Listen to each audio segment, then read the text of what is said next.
Good morning, everyone. It is Tuesday, February 25th, and it is the week before town meeting break, which is pretty exciting. I don't know about you all, but I need a break. So a couple reminders before we get started on topics that everyone's interested in. Please keep letting leadership know if you're going to be out of the building. Everyone has been, so I appreciate that. It's going to get even more important as bills start coming to the floor after crossover, that we know who will be here and who not. So even if you're like out for a doctor's appointment, please let us know the time frame that you're not going to be here. When we come back from town meeting break, just a reminder, floor times are still 10 o'clock on Tuesday, but Wednesday and Thursday we switch to 1, and then Friday is still 9:30. Again, crossover dates are March 14th for policy and March 21st for money. A new update this week, CSG, which I meant to look these up, is the Council of State Governments, I believe, and NCSL, which is the National Committee on State Council on State Legislation. Thank you, Michelle. All have various committees that legislators, members can sit on. And we're going to get a list of what those are and send them out. But if you're interested, please reach out to the speaker's office on any of those if you want to get more involved in what they can offer you as members. And so today, obviously, was a light day on the floor. Tomorrow, I believe also we didn't have anything on the notice calendar, so we'll also be light on the floor. Appreciate everyone still coming. It's still important that we come together at that time. So again, tomorrow at 3. It might be a pretty slow week next week or the week after town meeting break. Committees will start really voting out bills if they haven't already. And so then that next week, we can expect longer floor time. So just be prepared for that. And if you have any questions about it, please reach out to a member of leadership. So our topics today, we are going to start with education. So Peter and Emily, please.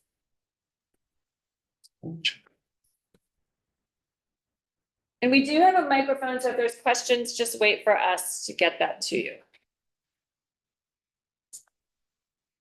Morning, everybody. Peter Conlon, Chair of the House Education Committee. Just really here to provide kind of an update. So today's going to be a very big day for multiple committees. We have a lot of language we're going to be hearing, most importantly, the language that talks about the policy part of the governor's proposal. The bill itself is still working its way through editing. However, it's sort of out there floating around, and we're going to have the agency folks come in and walk us through it.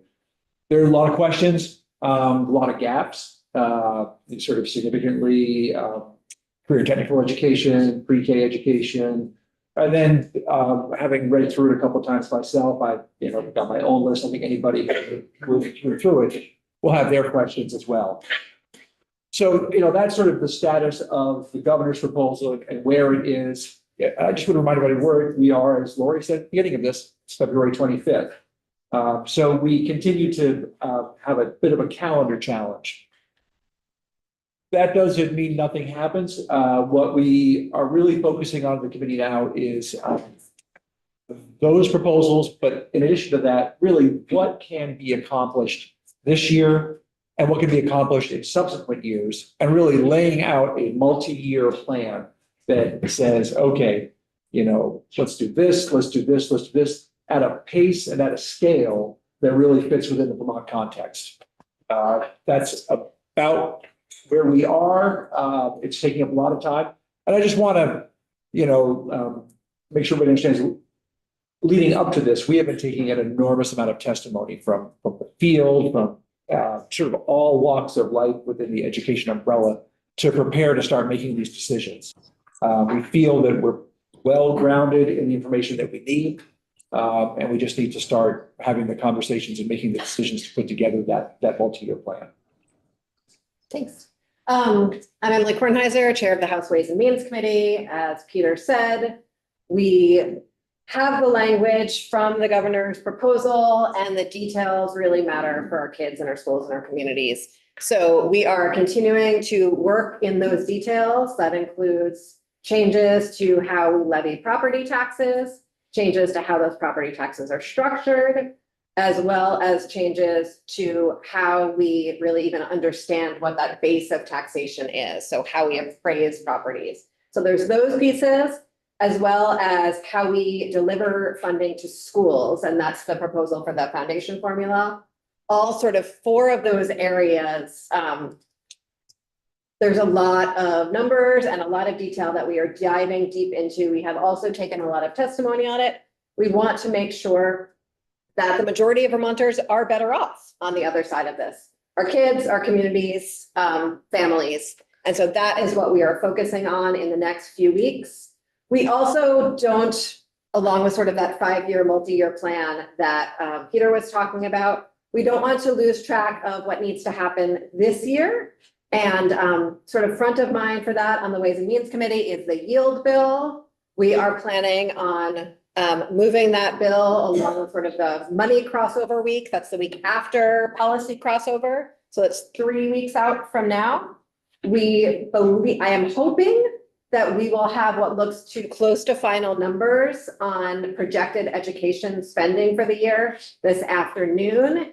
And that's one of sort of the last steps that we need in crafting the yield bill. And so we'll be working on that in committee this afternoon. For folks who are watching our agendas really closely, just please remember that because all of your bills likely have to come through Ways and Means, we will take a brief hiatus from education finance for a few days to work through all the other policy in the building, and then be returning to education finance right after that.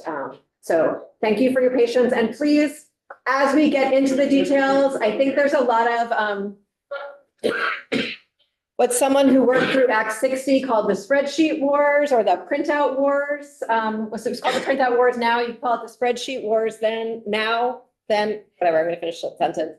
Leave that sentence behind. What I want to say is there's a lot of folks sort of comparing whatever proposal is on the table to the exact numbers they have in current law.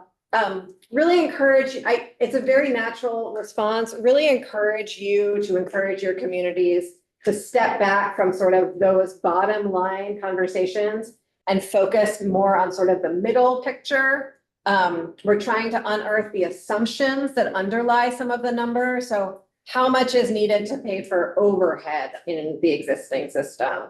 How much is needed? How does school transportation work and how do we fund that? Those sort of middle level details is where we're focused. So if you are in conversation with your communities, please be in conversation with your communities. And please sort of come to us with some of those, gosh, that assumption that I heard about doesn't seem quite right. Here are the numbers that I'm hearing in my region on that. That would be really helpful to all of us.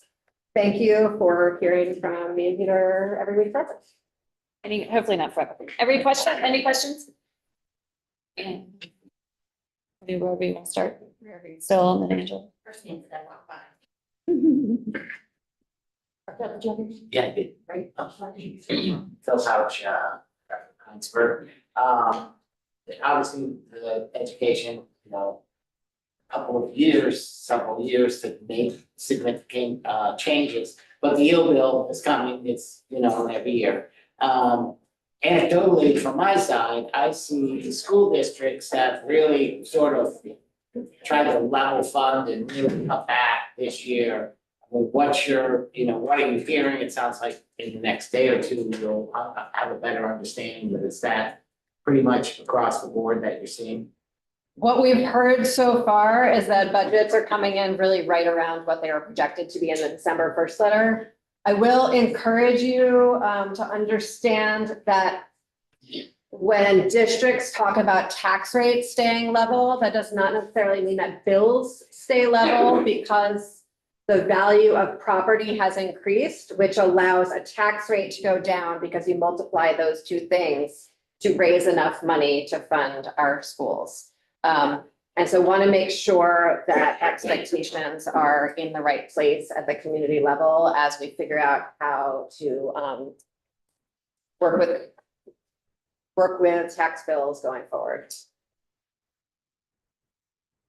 Angela Arsenault from Millicent, sort of an outlier question, but I'm getting a surprising number of emails from constituents asking me to vote no on anything that has to do with Zoe Saunders. I'm not making it up. And I think it might be, it's related to all this churn. And I just wanted to be very clear on record, have someone else saying, the secretary is the secretary. She was appointed by the governor while we were not in session. There isn't another vote happening to confirm her. There is. Okay. It's a Senate vote, not a House vote. Right. So that's, I guess, the main point, that we aren't going to vote. So I wanted to I didn't mean to just declare that. I meant to form it as a question for you to provide all of that information, I guess, but yeah. Peter, do we vote on any secretary appointments? Well, as we do in our committee, if you make a statement, we always like to ask questions. Just say, right? Right? Everything you said is absolutely correct. And the Senate does have a confirmation vote. I'm not sure when they've scheduled it for, or any, that's fine.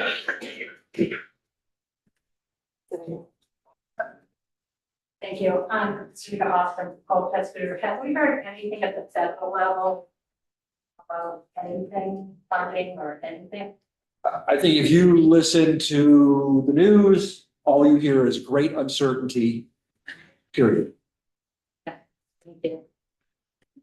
Any other questions? Great, thank you both, and thanks to your committees. Can you actually get that to Lucy? So next we have Lucy Boyden, who's gonna talk briefly about a committee bill that's coming out this week.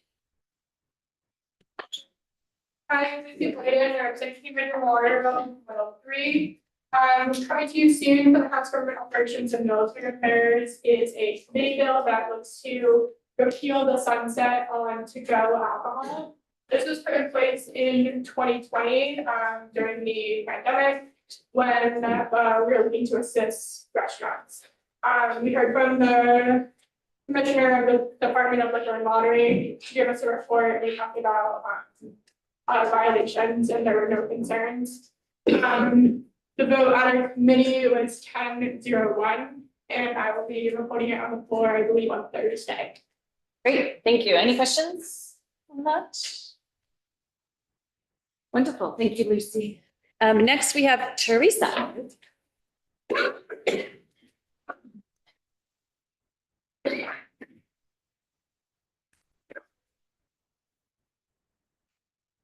Good morning, everyone. Teresa Wood from Waterbury, also serve Bolton, Hillsborough, and Huntington, Chair of House Human Services. Just wanted to give people a brief update on the temporary shelter bill, otherwise known, colloquially as the GA bill, GA modernization. There's kind of two things happening. So the first is our budget recommendations around fiscal year 26, because we envision in whatever bill comes out of our committee the week after the week of crossover, that there will be a required transition year, which will be this upcoming year, FY 26. So we're still working out details about what that will be, but we're trying to keep things as stable as possible in this upcoming year, and not to have any, huge shifts one way or the other. However, when we move H91, which is the bill number, it'll be a strike all because it'll have a whole different look and guts to it. But we are really looking at transforming the temporary shelter services in Vermont that right now are not integrated. We have warming shelters by, local churches, sometimes by communities. We have a pretty sizable, about 1,400 households right now, hotel, motel during the winter months kind of benefit. It's not really a program.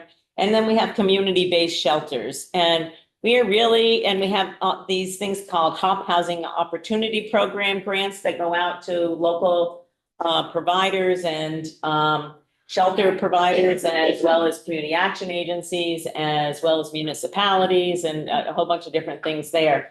And they're all run separately, frankly. And we really are talking about integrating them into one, coordinated, hopefully locally run community, shelter program that we need to come up with a, fancy little new name. So we are sponsoring a new name for the temporary shelter program. It can't have general and it can't have assistance in it. So other than that, go for it. That is going to be something that's quite different than what we have now. So it would be integrating, the housing opportunity program along with, those funds, the general assistance, hotel, motel, emergency housing funds, as well as probably some one-time funds for this transition year to assist communities and regions to get ready for what we anticipate will be a major transformation. So you don't see any language yet. Language is going to start to appear a little bit, I hesitate to say, like education, and a little bit in dribs and drabs throughout the next this week and then the week after town meeting break. So just wanted to give you a sense that, one, we are working on an emergency shelter bill, and that we've pretty much decided that we just can't continue to do things the way we've been doing them, because that is not getting us anywhere, frankly. We're not making progress. And so we need to look at the system as a whole. We need to look at the wraparound services that some people need, the service coordination, case management, housing navigation, whatever it is you want to call it. Every community's got a different name for it. And need to be able to beef up those services, particularly for people who currently find themselves in hotels. I do want to be clear that we're talking about doing this within what we are currently spending in FY25. So we're not talking about a big expansion of resources. And frankly, we already have had that big expansion of resources that has happened since prior to COVID. So now feels like the time is right to be able to do this.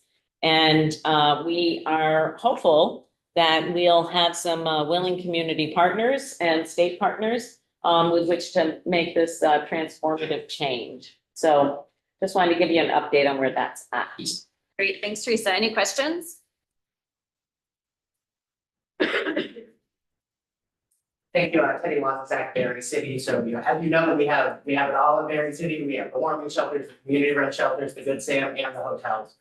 So just when I go back to report back to my city manager, just make sure I understood what you said correctly. And the goal is to the BAA extend the program through the end of June or whatever it is we did. And then by the time we get to next winter, have this more robust infrastructure in place. And while the goal is to have a community run, there will be state resources there to help us put those plans in place. Yes. Okay. Yes. The goal will be to have this new program, this new integrated temporary shelter program in place by July 1 of 2026, which will be FY27.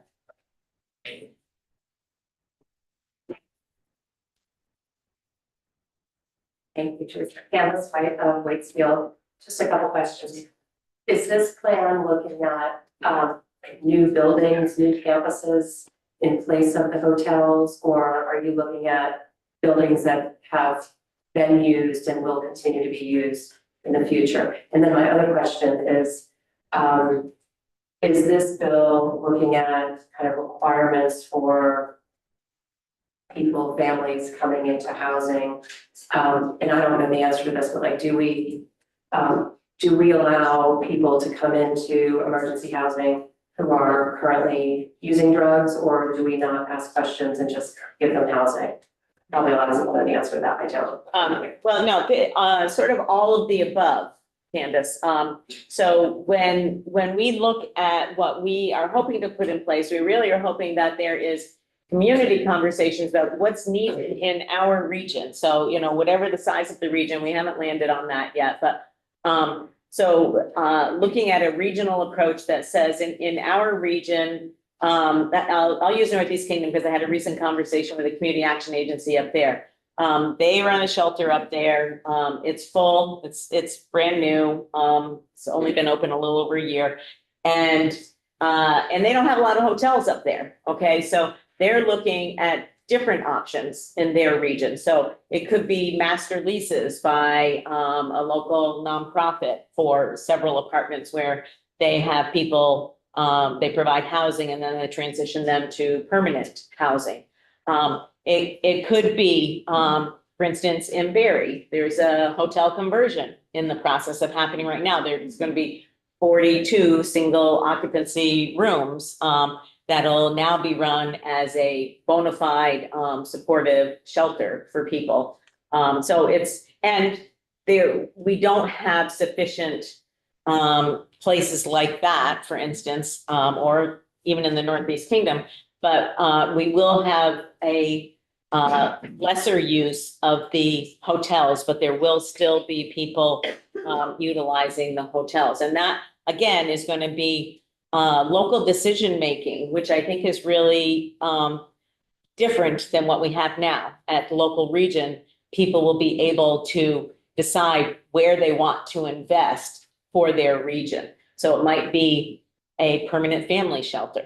You know, it might be a shelter for people with mental health challenges, or it might be, we've heard some interest in medical respite, you know, for people who've got significant health issues. So, but it really is sort of saying at the local level, you folks know your communities best, and this is where we need to decide where the resources are going to be spent and how they will be spent. Any other questions? Great, thank you, Teresa.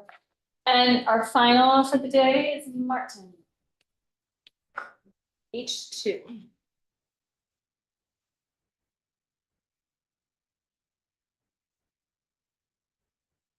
So I'm not people from lunch, that's good. Really. I was gonna say, how long is Yeah, I got a lot, you know, I can talk Oh, for not a hours. lot for the day. I Thank can you, talk. So Patty. good morning. Yeah, good morning. Martin Malone, representative from South Burlington, Chair of the House Judiciary Committee. So I'm here to talk to you a little bit about juvenile justice and specifically a bill H2 that I'm anticipating that we're going to vote out later this week and may be hitting the floor next Tuesday before we have another caucus. So juvenile justice. So if one commits, or allegedly, commits a crime, which court they go to, criminal court or family court, depends on age as well as what the offenses are. Other than the most serious offenses, murder, arson, and some of those, somebody who is 10 to 18 under our current law goes to family court. And in family court, their case is confidential. If they actually make it through whatever probation or requirements, they don't have a criminal record. And that's really critical. We've learned a lot about brain development and that younger individuals don't have the same impulse control, can get in trouble. We'd rather not have their life ruined because they've done stupid things which happen to be against the law. So individuals, other than the most serious crimes, current law 10 to 18. Age 2 increases the bottom age to 12. So it would be 12 to 18. So if somebody commits a crime under 12, that would really be a Chin's case, a case that's handled in family court, but it's not in juvenile justice. It's not delinquency. It's handled differently. Or it may not get into any kind of court at all. So H2 changes that. The other component is that we've had this initiative over the past few years called Raise the Age. And I think it passed in like 2017 or 18. And the idea there is back again to the brain science that actually the prefrontal cortex really doesn't develop until the mid-20s. Sometimes, in my case, it never developed, but that's neither here nor there. Any event, so the Raise the Age initiative, before that, our upper limit was 17. 17-year-olds could be in family court. This changed it to 18-year-olds. And then it also, the next step was to change it to 19-year-olds. So 19-year-olds and below would be in family court unless it's one of the most serious offenses. That kept on getting delayed. And the most recent delay is April 1st of this year. And we've had a lot of testimony. Actually, we focused actually on juvenile justice in a lot of senses, looking at a lot of ways that we might improve the system. And a lot of that improvement will be put off until probably next year because we have a task force that's already working on some issues related to juvenile justice. But we looked at whether we were ready to go to this next step of 19 on April 1st, and pretty clear that we're not. And that's very frustrating for us because we've been ready or been wanting to do this for 3-4 years now, and it keeps getting delayed. We feel the administration has not really put the resources behind this in order to accommodate this, despite a plan for implementing this that came out in 2019 that really laid the groundwork of where we need to go, but it's not been resourced to allow this. Pretty much all the witnesses, not all, there's some exceptions, but importantly, the juvenile defender of the Defender General's office agrees that we need to postpone the raise the age. So this bill also postpones the step to 19 to July of 27, because we'd like to have the next administration, whoever that's going to be, perhaps be more open to trying to make sure this works. So that's another thing that it does. Finally, we have a reporting requirement that we had put in place last year, the last time we delayed this, and we had DCF, Department of Children and Families, reporting to us every other month. And this is going to be the same kind of reporting, but it'll be 2 times over the next 2 years. So we understand that progress is being made, and progress has been made since we've been putting pressure on since last year. But there's still a long ways to go before we're actually ready for that next step. We did try, like I said, we tried to do some other things, but that's going to be pushed off until probably next year. Happy to answer questions. So, did you vote yet? And if not, when? And when? No, we're going to be presenting it to Human Services tomorrow afternoon. And after we get their blessing or input, hoping to vote it on Thursday. So it'll be on the floor after break. Any questions? There's none. Oh, great. All right. Kath, this is fun. Right. It's finally fun. Can I just be here? Yeah. No. Yes. Yes, you can. Sorry, it microphone fit. Yeah, you're good. As long as people can hear you in the room. Great. Can people hear me in the room? Yes. All right. So I'm Representative Kathleen James from Manchester, Chair of House Energy and Digital Infrastructure. And just here to give folks a very quick heads up on 2 bills that will probably be on the floor from our committee after break. But this is just your advance heads up. The first bill is, it's still a draft committee bill. 250896 draft 1.4 is the most recent.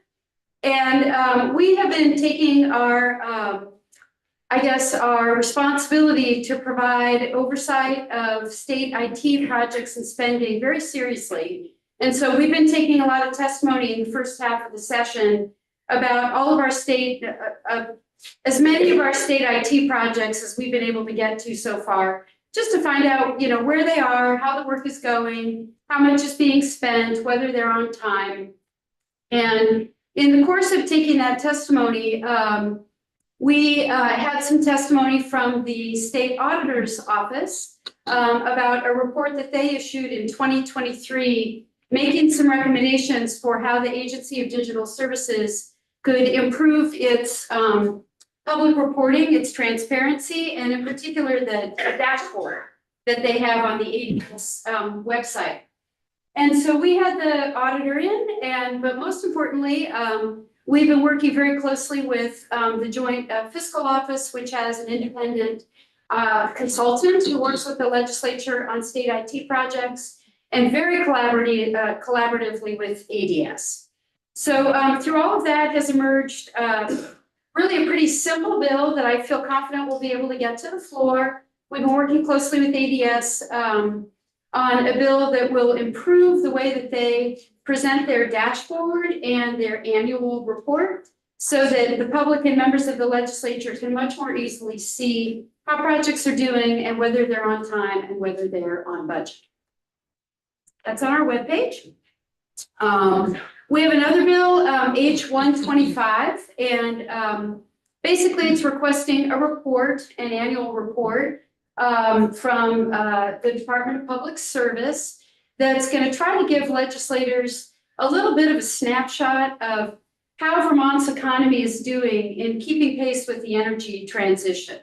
So as our economy shifts to renewable energy, how's Vermont doing? And the important thing here is that we don't want this to be kind of a make-work thing. So we're relying very heavily on easily accessible existing data, not data that has to be created or manufactured, but existing data that DPS could just grab from other state agencies. So it'll look at things like where do we have gas stations? Where do we have EV chargers? And the overall idea is to try to get a sense over time as we work with this report about whether we have places where Vermonters are struggling maybe to access fuel suppliers or struggling to access EV charging infrastructure.